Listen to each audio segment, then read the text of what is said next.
Lynn Renaud, Muriel Robin, nombreux fans Claude Lelouch, des amis qui sont là et également des très proches de la famille. Pierre Billon notamment en larmes.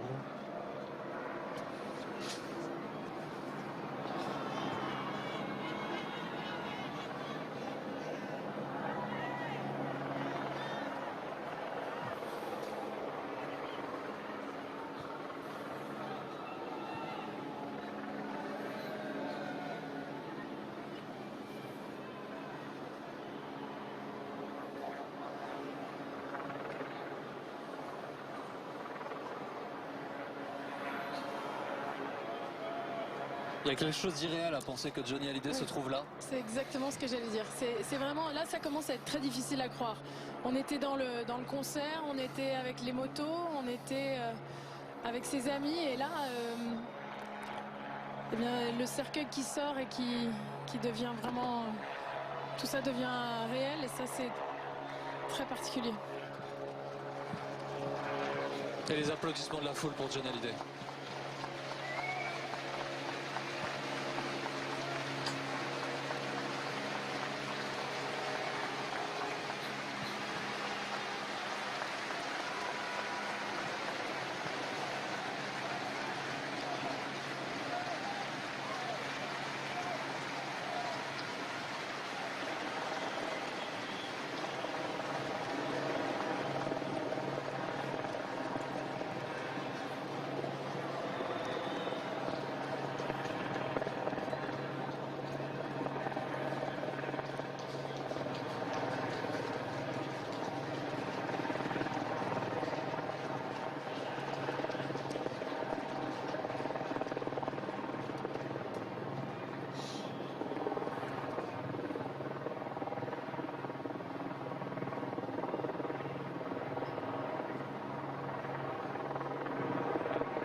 Les proches de Johnny qui se trouvent face au cercueil, vous le voyez, Emmanuel Macron qui s'est installé derrière le pupitre alors que les amis de Johnny Hallyday sont aussi en train de faire leur entrée dans l'enceinte de cette église de la Madeleine.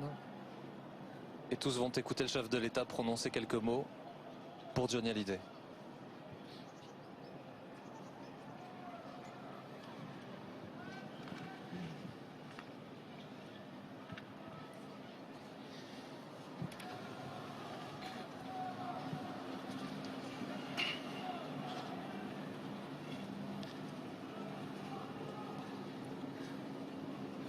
Et ces visages des personnalités que l'on a vus en larmes il y a quelques instants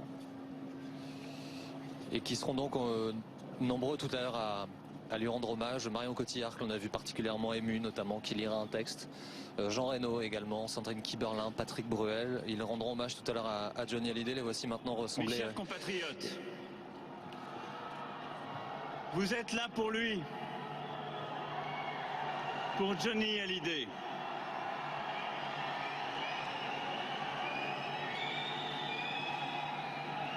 « 60 ans.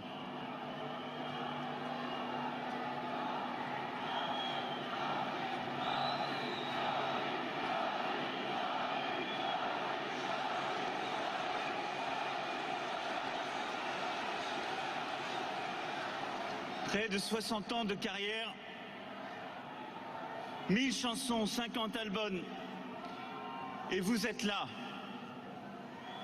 encore là. Toujours là. Je sais que vous vous attendez à ce qu'il surgisse de quelque part. Il serait sur une moto. Il avancerait vers vous. Il entamerait la première chanson et vous commenceriez à chanter avec lui. Il y en a certaines qu'il vous laisserait chanter, presque seul. Vous guetteriez ses déhanchés, ses sourires. il ferait semblant d'oublier une chanson et vous la réclameriez. Alors il la chanterait. Vers la fin, il présenterait ses musiciens. Et vous applaudiriez. Vous applaudiriez plus encore.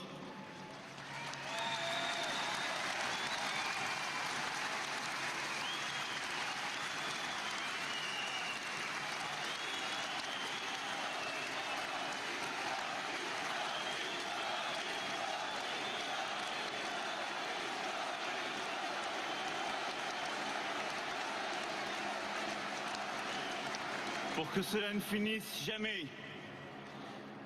Et dans un souffle, en n'osant pas vous l'exprimer trop fort. Alors là, il vous dirait qu'il vous aime. Alors oui, ce samedi de décembre est triste. Mais il fallait que vous soyez là pour Johnny. Parce que Johnny, depuis le début, était là pour vous.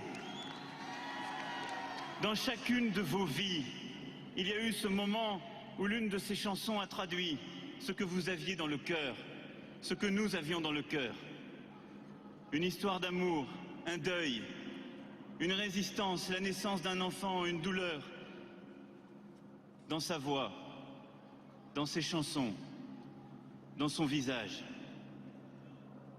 Il y avait cette humanité indéfinissable qui vous perce à jour et qui fait qu'on se sent moins seul.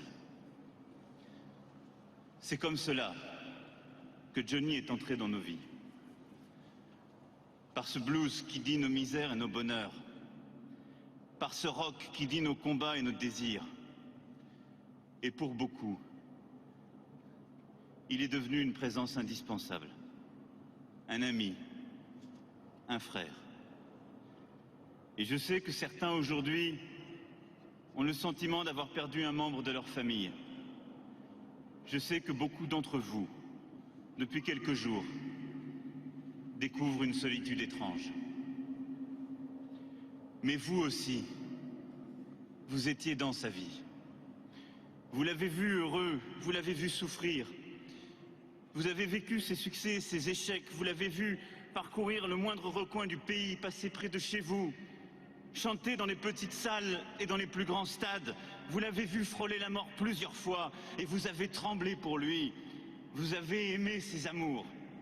Vous avez vécu ses ennuis. Et à chaque instant, vous l'avez aidé parce qu'il savait que vous étiez là pour lui.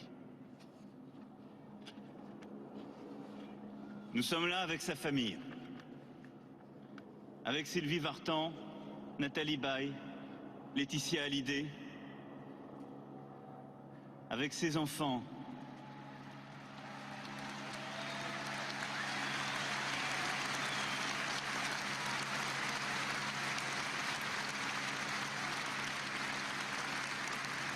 avec ses enfants, David, Laura, Joy et Jade.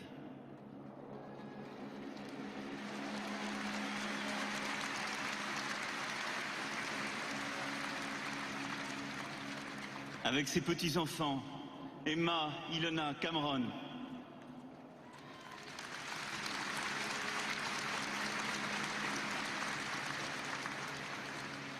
Et je n'oublie pas que pour eux, c'est aussi un jour de souffrance intime. Nous vous avons si souvent volé votre mari, votre père, votre grand-père. Aujourd'hui, nous devons aussi vous le laisser un peu, parce que ce deuil est d'abord le vôtre. Nous sommes là avec sa marraine, avec ses musiciens, avec ses paroliers, ses équipes, ses amis, avec ses compagnons de route de toujours. Eux aussi sont déjà un peu plus seuls. Ils chercheront cette énergie qui emportait tout sur scène. Ils devront désormais retenir les mots et les mélodies que personne d'autre ne pouvait chanter. Et ils attendront le copain, l'ami, celui dont ils aimaient les longs silences, et l'œil qui à un moment sourit. Mais tous au fond d'eux-mêmes, savent depuis longtemps que Johnny était à vous. Johnny était à son public. Johnny était au pays. Parce que Johnny était beaucoup plus qu'un chanteur. C'était la vie. La vie dans ce qu'elle a de souverain, d'éblouissant, de généreux. Et c'était une part de nous-mêmes. C'était une part de la France.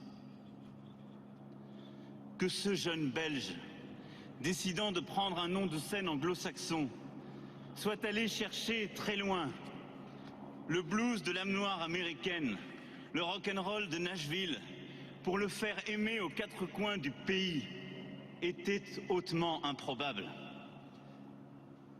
Et pourtant, c'est un destin français. 10 fois, il s'est réinventé, changeant les textes, les musiques, s'entourant des meilleurs. Mais toujours il a été ce destin. Et toujours vous étiez au rendez-vous. Il a été ce que Victor Hugo appelait une force qui va. Il a traversé à peu près tout sur son chemin. Il a connu les épreuves, les échecs. Il a traversé le temps, les époques, les générations et tout ce qui divise la société. Et c'est aussi pour cela que nous sommes ensemble aujourd'hui. C'est aussi pour cela que je m'exprime devant vous. Parce que nous sommes une nation qui dit sa reconnaissance. Parce que nous sommes un peuple uni autour d'un de ses fils prodigues. Et parce qu'il aimait la France, parce qu'il aimait son public, Johnny aurait aimé vous voir ici. Il ne savait pas vraiment exprimer ce qu'il vivait. Il préférait les silences. Alors, il chantait les mots des autres, les chansons des autres. Il n'osait pas avouer ce qu'il ressentait. Il aimait la pudeur. Alors, il se brûlait au contact du public, dans la ferveur de la scène, et il s'offrait entièrement, terriblement, furieusement à vous. Il aurait dû tomber 100 fois. Mais ce qui l'a tenu, ce qui souvent l'a relevé, c'est votre ferveur. C'est l'amour que vous lui portez. Et l'émotion qui nous réunit ici, aujourd'hui, lui ressemble. Elle ne triche pas, elle ne pose pas, elle emporte tout sur son passage. Elle est de ces énergies qui font un peuple. Parce que pour nous, il était invincible, parce qu'il était une part de notre pays, parce qu'il était une part que l'on aime aimer. Alors, au moment de lui adresser un dernier salut, pour que demeure vivant l'esprit du rock'n'roll et du blues, pour que le feu ne s'éteigne pas, je vous propose, où que vous soyez, qui que vous soyez, pour lui dire merci, pour qu'il ne meure jamais, d'applaudir Monsieur Johnny Hallyday.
Johnny Hallyday, Jean-Philippe, vous avez été baptisé dans la mort et la résurrection du Christ il y a 74 ans de cela, dans une église toute proche d'ici, la Sainte Trinité. Entrez maintenant avec nous dans cette église pour y célébrer l'amour de Dieu et la victoire de la vie sur toute mort.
Les amis de Johnny qui sont en train de l'accompagner dans l'église de la Madeleine, suivi par Laetitia, Hallyday et les enfants de Johnny.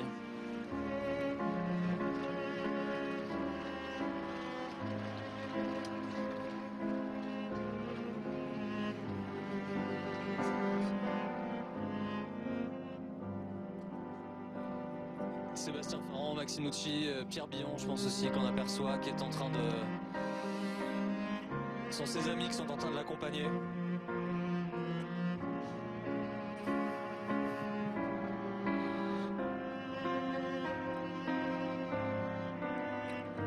Et cette ferveur, cette émotion indescriptible. C'est compliqué là de trouver les mots pour vous raconter ce que nous vivons ensemble, ce que vous voyez. Il a bien parlé, il a trouvé les mots, il a fait une bonne description du chanteur de rock, du passeur de musique américaine qu'avait été Johnny Hallyday. Il a réussi à décrire la peine et à se pencher sur les proches, la famille, en disant c'est eux qu'on doit saluer en premier parce qu'ils perdent un père, un frère, un époux, un ami, etc. Et puis il a parlé du public, il a bien réussi à décrire cette importance incroyable que Johnny Hallyday pour la France. Et on va suivre cette cérémonie à l'entrée de Johnny Hallyday dans l'église de la Madeleine avec ses amis et ses proches.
tout se met en place pour le début de cette cérémonie en l'église de la Madeleine. C'est l'hymne à l'amour hein, que l'on entend.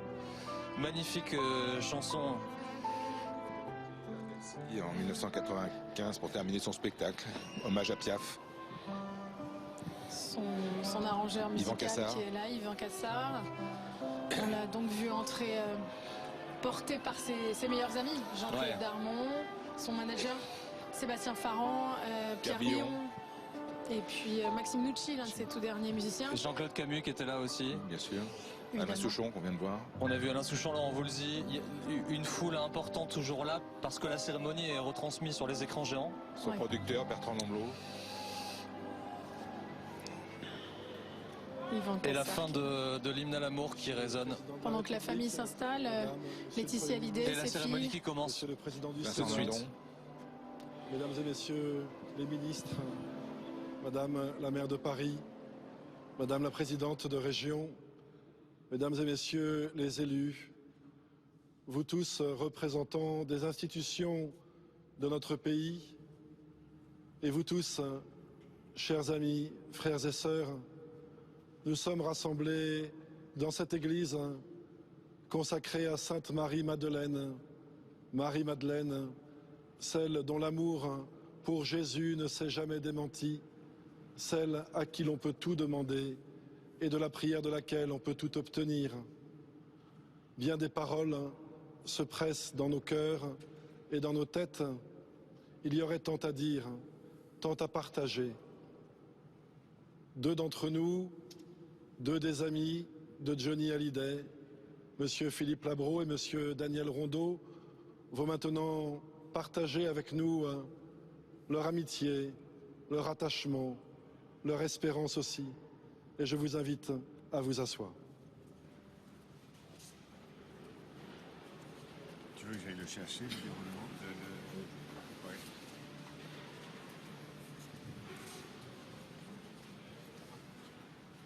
On n'a pas le déroulement. C'est un peu embêtant.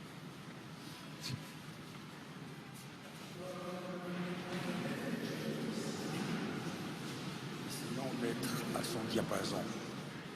Non qu'il fût un homme simple, loin de là. Mais il aimait choisir les mots, les chanter et les dire pour qu'ils atteignent tous les publics. Cet homme, seul capable aujourd'hui de créer un tel moment de communion populaire, Johnny Hallyday. Qui était-il? Cherchons les mots. Un alchimiste, un voyageur, un aventurier, un combattant, un caméléon, un athlète, un artisan, un artiste, un fédérateur, un inventeur, un solitaire, un rocker, un amoureux, un biker, un généreux, un père par deux fois, un enfant dans un corps d'adulte, un adulte aux yeux d'un enfant, bleu en amande, ce bleu qu'il a légué avec Sylvie à David et avec Nathalie à Laura. Cette étrangeté dans le regard, ce mystère. Car tout homme est un mystère. Lorsqu'il s'avançait sur une scène ou un lieu, quel qu'il soit, il avait cette démarche chaloupée, souple, qui à elle seule suscitait une question. Qui est donc cet être en apparence réservé, timide, pudique, humble et modeste, qui se transforme en monstre sacré de scène, omnipuissant chanteur, crevant les écrans et les plafonds du son, dépassant les normes, habité comme envoûté par une force venue du plus profond de sa très singulière nature. Qui était-il? D'où venait cette rage, cette fureur? Tout ou presque a été dit, écrit, filmé, télévisé sur les origines de ce singulier mélange. Cette enfance tronquée, truquée, trompée, cette plongée tout de suite dans l'univers du spectacle, le goût de paraître, les traces génétiques, les influences, les modèles, les exemples qui ont fait de lui, comme il l'admettait avec un sourire d'étonnement, une réussite quasi immédiate.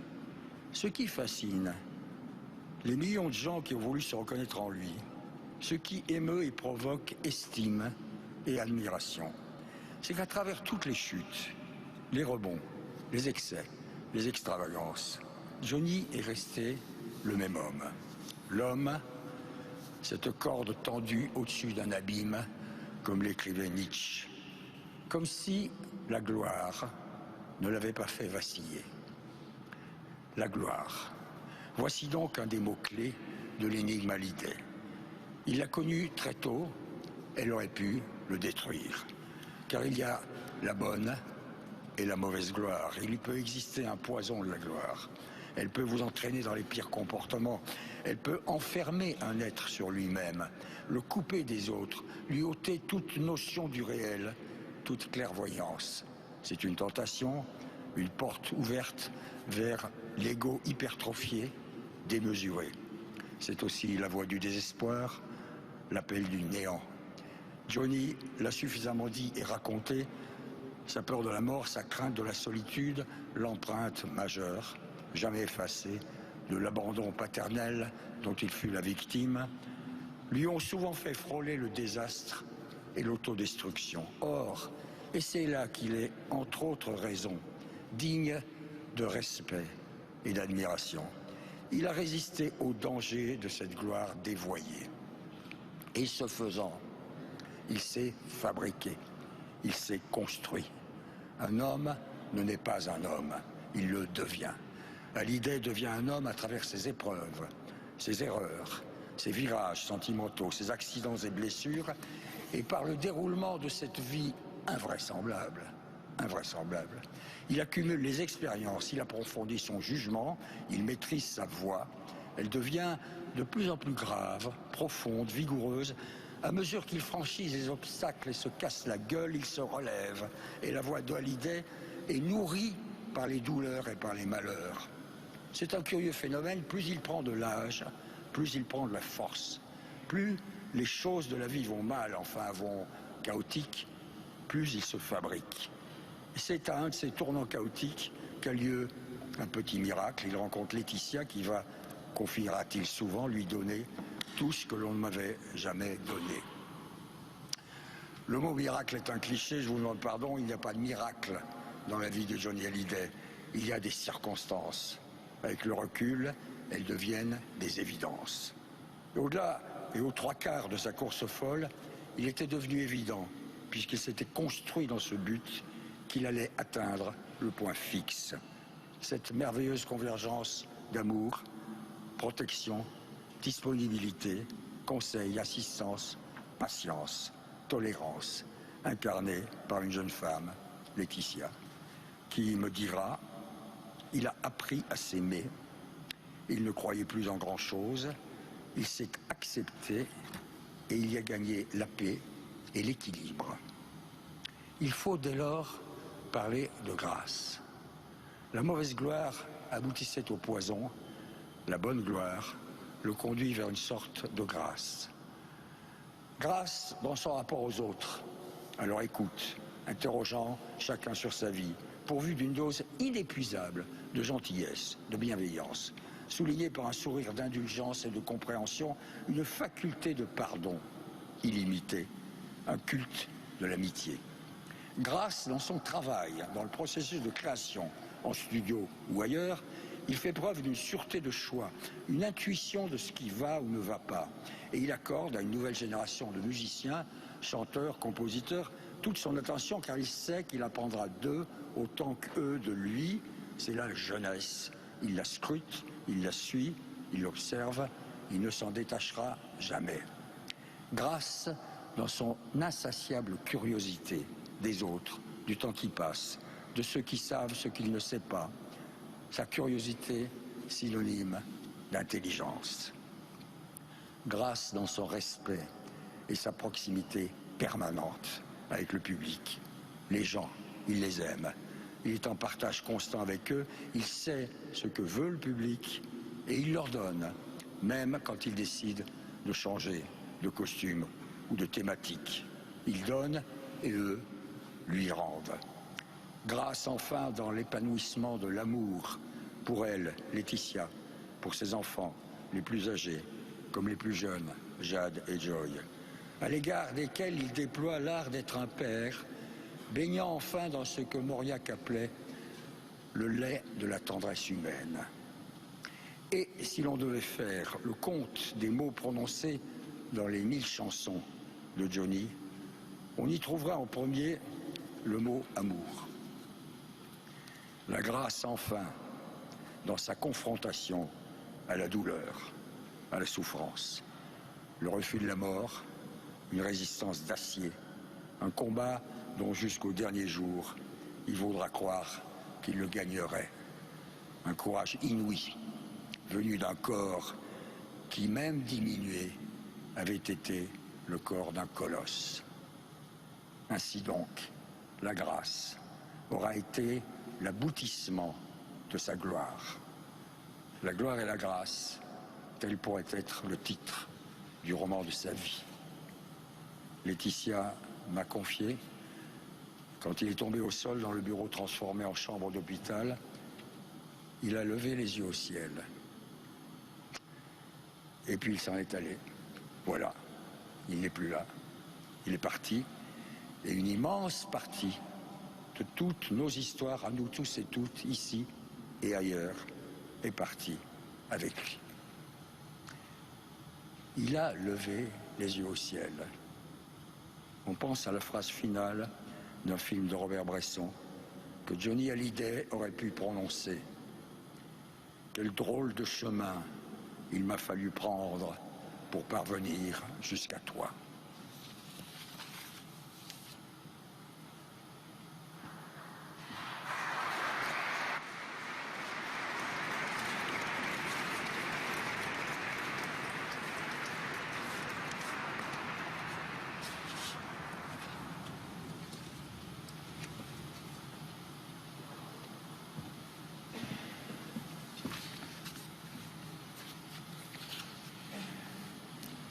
Le moment magique dans l'histoire du rock'n'roll a été celui des débuts.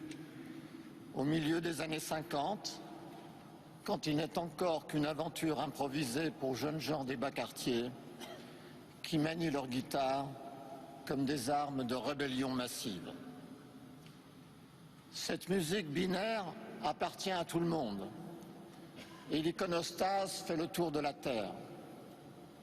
Dans la case France, un seul portrait, celui d'un jeune homme blond, aux cheveux courts, prénom Johnny. C'est un enfant de la balle, un saltimbanque, sans autre racine que la musique.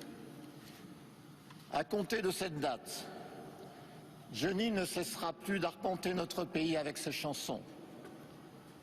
Cette fidélité du chanteur aux vieilles provinces françaises est l'un de ses succès, de ses secrets. Partout où il passe, il échange sa sueur dorée d'étoiles contre quelques rayons d'une gloire qui dure. Il vient pour se montrer, illuminer son visage dans les lieux de son public, jusqu'au mois de juillet dernier, quand il chantait avec ses deux amis de toujours pour la tournée des Vieilles Canailles. Johnny, Eddie, Jacques, les trois mousquetaires de la France rock'n'roll. Johnny n'oubliait jamais qu'il tenait sa couronne des faubourgs et des bas quartiers. Pour la plupart de ses fans, souvent plus ou moins des fils de personne, le seul rapport qu'ils entretenaient avec les mots et avec une forme de poésie populaire, c'était ses chansons. Johnny Gavroche nourrissait sa propre faim de poésie en mêlant ses vies de misérables à la sienne. C'est ainsi qu'un jour, passant par Thionville comme un vif argent, il avait offert son cachet aux mineurs en grève. Les mineurs savaient bien qu'il aurait pu tout aussi bien jeter sa coupe d'or à la Moselle pour le seul plaisir de voir l'eau rider et pour soupirer comme le vieux roi de Thulé dans la ballade de Goethe. Et lui en avait su gré de ne pas l'avoir fait. Le lendemain, quand Johnny avait quitté la ville sous une pluie oblique, les mineurs en grève lui avaient fait l'offrande de leur présence en cortège sur plusieurs centaines de mètres. Le jeune roi s'était retourné dans sa Mercedes pour regarder les lampes de leur casque qui bougeaient dans les rideaux de la pluie, et il avait eu le ventre serré de comprendre que la vie pouvait être intense des deux côtés de la vitre. S'il se donne souvent l'apparence d'un homme sorti du néant, et s'il se livre à une vie d'errance, il n'oublie jamais de se situer dans l'armorial français des troubadours. L'enfant de la balle a toujours été sensible au lignage du talent. Maurice Chevalier, Jacques Brel, Georges Brassens font partie de sa vie. Johnny règne aujourd'hui sur le podium des mythologies françaises, coulé dans le bronze de la dévotion populaire entre De Gaulle et Tintin. Paul Valéry écrivait que la France offre la plus belle collection de phénomènes, au sens forain du terme, qu'on puisse imaginer. Napoléon, Clovis, Jeanne, Richelieu, Robespierre, etc. Nous avons, dit-il, l'histoire la plus fournie de grandes vedettes. On pourrait en faire une représentation de gala au théâtre français et une autre pour les gens de lettres, Pascal, Rabelais, etc. Il me semble qu'en notre temps, qui s'est détourné des héros et des saints, Johnny pourrait entrer dans cette parade de phénomènes français au sens forain du terme. Quand je l'interroge sur son rapport à la France, il répond sur le ton de l'évidence. Je suis français et ma ville, c'est Paris, ajoutant un peu plus tard, comme je suis né catholique et mourrai catholique. Il avoue son admiration sans frein pour le général de Gaulle. Jacques Chirac est son ami, comme Nicolas Sarkozy plus tard, il dîne avec François Hollande, puis se liera avec Emmanuel Macron. C'est son côté Jean d'Ormesson, l'homme talisman des présidents.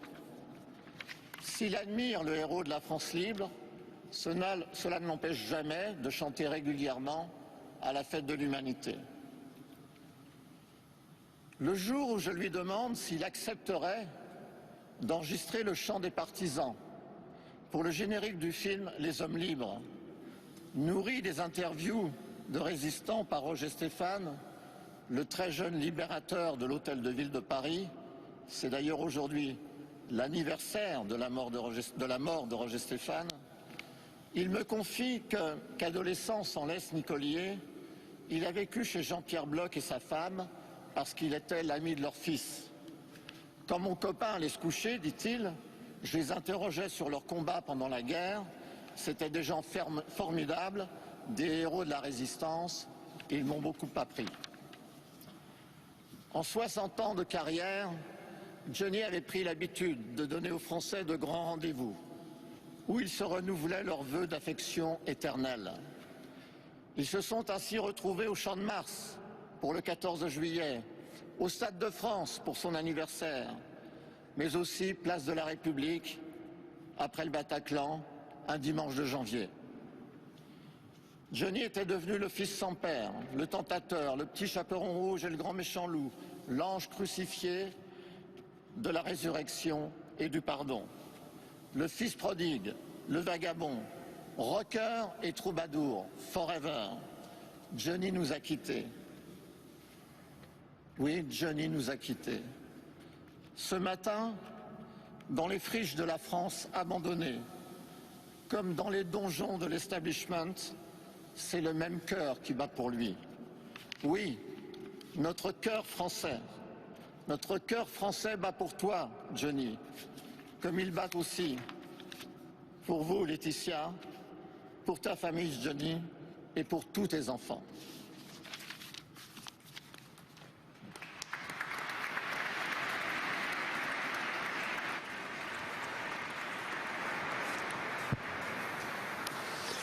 Daniel Rondeau qui vient de rendre hommage à Johnny Hallyday. Philippe Labro avait parlé juste avant lui. Daniel Rondeau, Labro des proches, qui qui étaient évidemment des personnages importants. Labro qui a écrit pour Johnny. Pour Johnny, son premier texte était Jésus-Christ est un hippie qui avait déjà fait scandale, et puis après il a écrit des magnifiques chansons comme Essayer, le poème sur la 7e. Il a fait tout un album pour Johnny qui s'appelle Flagrant délit, qui est un must absolu dans la carrière de Johnny, avec le tube Hommage Jolie Sarah. Et puis ils étaient restés toujours très proches. Il lui avait écrit d'autres chansons comme Pardon sur l'album de David. C'est quelqu'un qui lui a fait prendre un virage aussi important à l'entrée des années 70. Et la seule chose qu'on s'est demandé, c'est pourquoi il l'avait jamais fait tourner au cinéma, parce que Labro était un réalisateur aussi de talent, et il aurait pu faire tourner Johnny. Et d'ailleurs, Labro qui est un auteur qui a écrit pour Johnny, et comme tous les auteurs, on se dit qu'ils doivent percer le mystère d'un chanteur pour lequel ils écrivent. C'est ce qu'il a fait. Son papier, son discours, il lui a écrit un très bel album. Johnny. Il lui a écrit un superbe album ce soir. Voilà. Alors évidemment, Daniel Rondeau avec le sens de la formule, dans le marbre de l'histoire française entre le général de Gaulle et Tintin, la France des Trois Mousquetaires, Johnny, Eddie, Jacques, Johnny Gavroche. On va écouter les musiciens.